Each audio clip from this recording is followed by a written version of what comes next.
కేంద్ర ప్రభుత్వ సూచనలతో హైదరాబాద్ ఫిల్మ్ నగర్ దైవ సన్నిధానంలో అనేక కార్యక్రమాలు నిర్వహిస్తున్నామని చెప్పారు ప్రముఖ సినీ నటులు మోహన్ బాబు. అయోధ్య రామాలయ పునఃప్రతిష్టకు ఆహ్వానం అందిందని కానీ వెళ్లడం లేదన్నారు. ప్రధాని మోదీ దేశవ్యాప్తంగా మంచి కార్యక్రమాలు చేస్తున్నారని ప్రశంసించారు మోహన్ బాబు.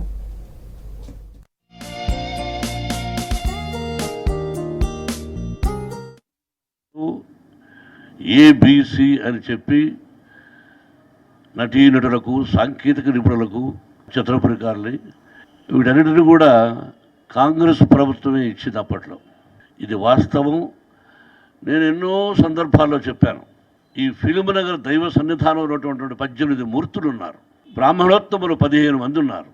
ఈ దేవాలయంలో వచ్చి ఎవరైనా ప్రార్థిస్తే వాళ్ళ కోరికలు తీరున్నాయి, వాళ్ళందరూ తిరిగి వచ్చి చెప్పడం జరిగింది. ఇది అద్భుతమైన దేవాలయం. భారతదేశం అంటే ఇది, భరతమాత అంటే ఇది, రామ జన్మభూమి అంటే ఇది, రాముడు పుట్టిన దేశం, మనమంతా భారతీయులము. భారత ప్రధాని గారు ఆయన వచ్చినప్పటి నుంచి కూడా మనం ఏమిటో అని ప్రపంచానికి చాటి చెప్పిన మొట్టమొదటి వ్యక్తిని నా పర్సనల్ అభిప్రాయం. వారు ఇప్పుడు చేస్తున్నటువంటి కార్యక్రమాలు అయోధ్య శ్రీరాముని ప్రతిష్టాపన 22వ తారీఖు.